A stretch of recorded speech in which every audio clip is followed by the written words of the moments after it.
What exactly is inflation and why is it something that we should be thinking about? Sure, yeah, it's a good question, especially because if you look at how the levels of inflation we've had for the last 40 years, going back to the early 80s, it's been really low and it hasn't been the center of the economic debate. We haven't really had high levels of damaging inflation since then, but we could be having it in the near future. And when we talk about inflation, what I mean, what the type of inflation that is economically troubling is a general increase in all prices. So all prices rising simultaneously. So what this doesn't include is, say, the price of gas goes up because something happens on the international stage, or a pipeline goes down. That's going to drive up prices, and that's an issue in itself. That's not a general rise in prices. This also applies for things that are happening in the supply chain. So, for instance, if you have a shortage of lumber because of a whole host of reasons, yes, the price of lumber is going up, and yes, that's causing problems, but that's not necessarily inflationary. It might be part of it, but it's not the whole story. So an isolated thing like that, where it's lumber or, say, superconductors or anything else that is in short supply right now but in high demand, there are economic reasons for those price increases, and it's separate from all prices rising at the same time. So really, when you talk about inflation, we're talking about more of a broad effect across the economy, across the United States, where we're seeing all prices jump, grow. Right. So if we were in a broadly inflationary environment, and we're getting there, we had inflation, depending on how you measure it, between 4% and 5%. So that's higher than we've seen in a lot of years. We had a brief tick up to that level during the last recession, but we haven't seen that really sustained level again since the early 80s.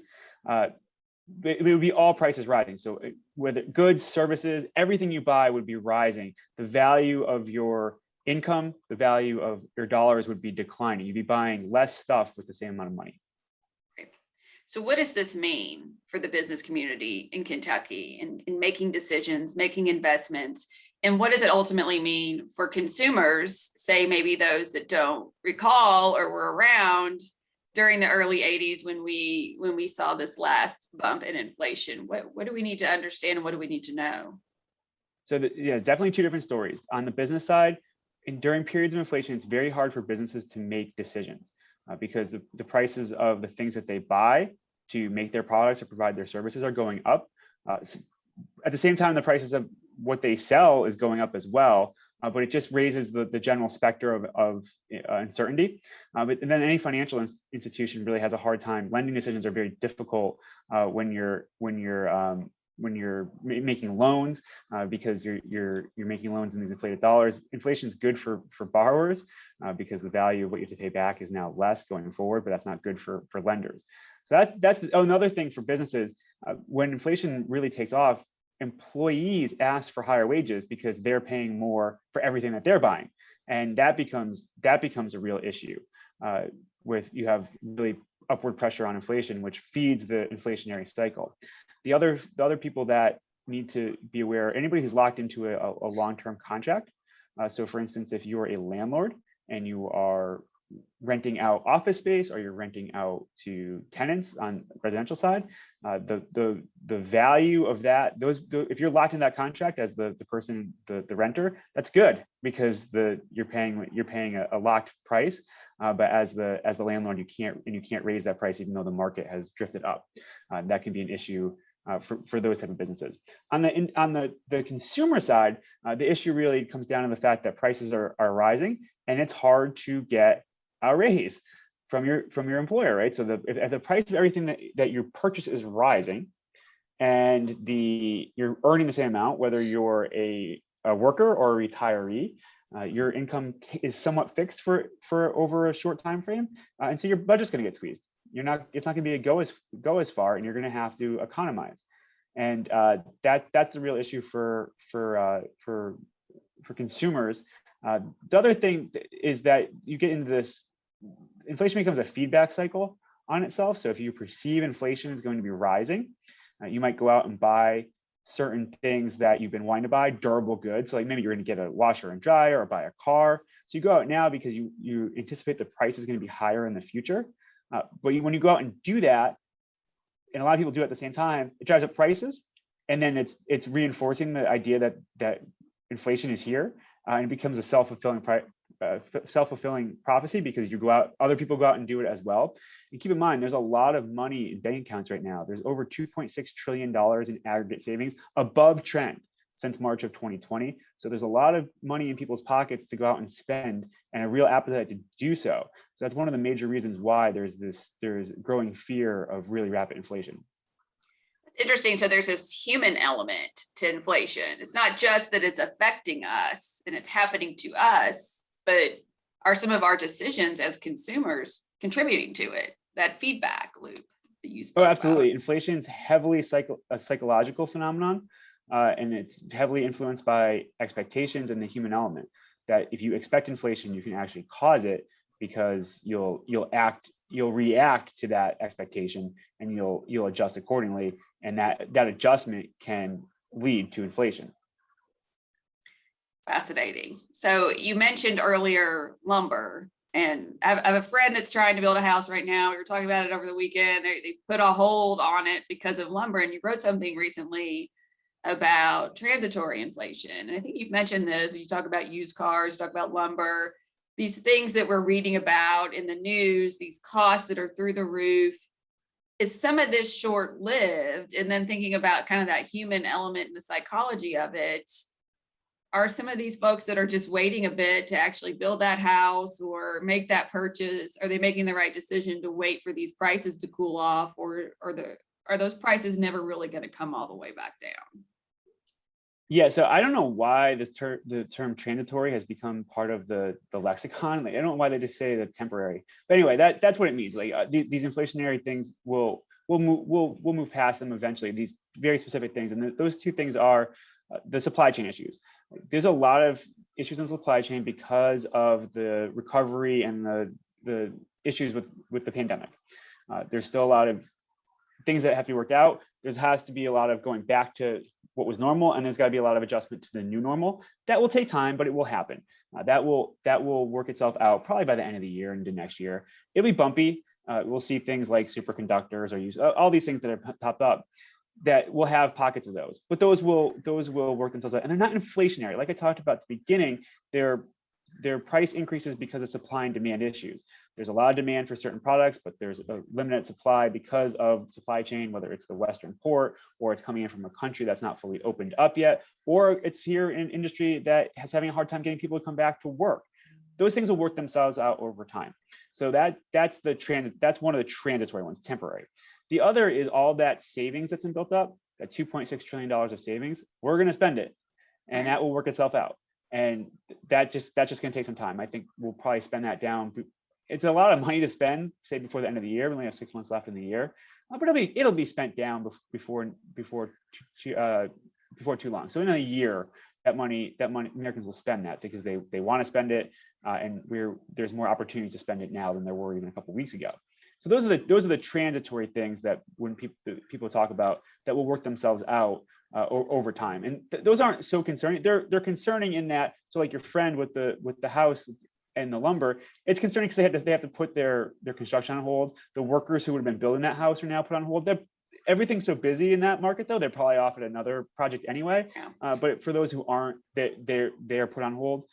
So there are issues with it, but it's not so concerning in the world of inflation. Great, that's helpful. And you mentioned workforce. This is a huge issue in Kentucky. We have the third lowest workforce participation rate in the nation. This is something we have struggled with for quite some time, but the pandemic has made it worse. We have advocated for ending the $300 federal adder benefit, UI benefit, a little early. There's a new bonus now that the governor has announced, but a lot of employers are providing bonuses, and they're also hiking up wages. So we've seen some significant wage growth in Kentucky. We typically are excited to see wage growth when there's economic growth, but the current conditions are more reflective of the fact that we're struggling to get workers back. How is the workforce situation and the wage growth that we're seeing almost overnight, how is that going to impact the longer term inflation situation? So this is the more concerning side of it, because the issues with the workforce could contribute to longer term inflation. So I talked earlier about, for an employer having to deal with inflation, one of the issues is that you have your employees coming in and asking for raises because they are having to deal with higher prices in their personal life. Now, that if they're forced to pay higher wages, usually you don't give back an increase in your wage, right? You're not going to come back and say, "Oh, inflation tailed off, so I'll give you back that raise you gave me." That's not how it works. Your wage rises permanently. At the same time, employers are having to compete against the federal government and paying higher wages on a permanent basis to get people to just come into their place of work.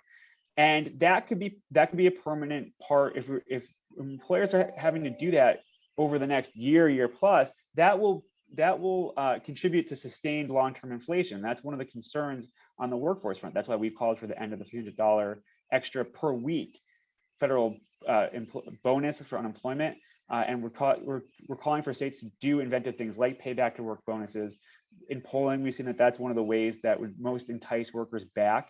But that's another reason why we've launched a big initiative on workforce called Operation Warp Speed for Jobs, because we need to get workers back into the workforce, prevent it from not only from inflation is one of the issues, but we also need to make sure that we're able to get the economy fully restarted. We're looking at really strong growth the rest of the year, but that's only if businesses are able to operate at full capacity, and they're not going to be able to unless they get those workers back to work. Absolutely one of our top focuses right now. We hear constantly from employers that are struggling with that. And so we're very eager to watch the data and see some improvement in workforce. And so speaking of data, are there certain indicators as an economist that you're watching for? The jobs report, I think, is coming out soon. Like, are there certain things that you want to see to say, okay, we are on the right track? So of course, if you're worried about inflation, you look for the inflation numbers. So there's two major reports that come out each month: the Consumer Price Index and it's called the PCE inflation. It comes out with income report from the Bureau of Economic Analysis. So those are the headline ones that you'd look for to actually get a number on inflation. But I would be also looking for, so we're concerned about those supply chain issues. So just looking at all the different economic data that comes out, what's going on with prices, say on used cars or on lumber, and just keeping an eye on that. Because even though those work themselves out, they feed into the perception of inflation. So we want to know what's going on in those particular pockets and figure out if there are issues along the supply chain that we can resolve to help stop those price spikes from happening and feeding the inflationary environment. But I also keep an eye on the jobs report is important. So we get a really weak report in April, and then a better one in May. And so hopefully we see a trend where we're adding a lot more jobs. That will be an indication that people are going back to work, that businesses aren't having such a hard time hiring, and that will be some relief from the pressure, upward pressure on wages that is feeding inflation. The other thing to keep an eye on, as always, is the political debate in DC. So if you're looking, one of the other ways that we could have permanently high inflation is if Congress and the Biden administration injects even more money into the economy. They want to do a heck of a lot more spending. And some of that is really needed. The infrastructure spending is really needed. We need more spending on roads, bridges, tunnels, ports, airports, all the physical stuff that we want to see happen. But there's a lot of other spending included in these proposals that would go to consumption. So the government giving money to people to spend. That would prove inflationary because those transfers would be permanent. And that's something that Larry Summers, who was a top advisor to President Obama, was a Treasury Secretary, was a president of Harvard, he's a very well-respected economist. He's been warning the Biden administration since January that they're trying to put too much money into an already heating economy, and that the end result will be high inflation. So that's another thing to keep an eye on. The negotiations are fluid right now, but if the Biden administration decides with Congress to go in a partisan way with reconciliation and to spend $6 trillion like they're talking about, that's a big sign that we're in for some really high levels of inflation going forward. That's interesting. So in addition to what they may not want to do to contribute to inflation, any other policies that Congress, policymakers, or the Fed could take to rein in inflation if you start to see things, some indicators showing that we're headed for some big numbers? Yeah, so I think that it's always important to watch what the Fed is doing. the Fed indicated, I think it was last week, that they are 2 weeks ago, that they are now, they are saying that they see higher levels of inflation. They really shifted up their forecast for the rest of the year. That would be if they shift that up again or it gets above. So they want inflation to be, their term is average and symmetric at 2%. What that means is that if it ran below 2% for a while, they're okay running above 2%. And that's exactly what's going on. We were below 2% since 2018. And so they're happy to let it run well above 2% for 3 years. What would be troubling, so 3.5%, 4% is probably okay with them. That's in their forecast. If it gets above that level, then they might have to take action, and that will slow the recovery. And we're past recovery at this point. That will slow the really rapid growth we should be getting, because what they'll have to do is they'll have to raise interest rates. That will cool off the really hot housing market. That will cool off business investment. And they'll also have to wring out a lot of the liquidity they put into the financial markets. They've put in trillions of dollars into the financial markets. They'll have to take some of that out so that they can tamp inflation down, and that will slow the economy as well.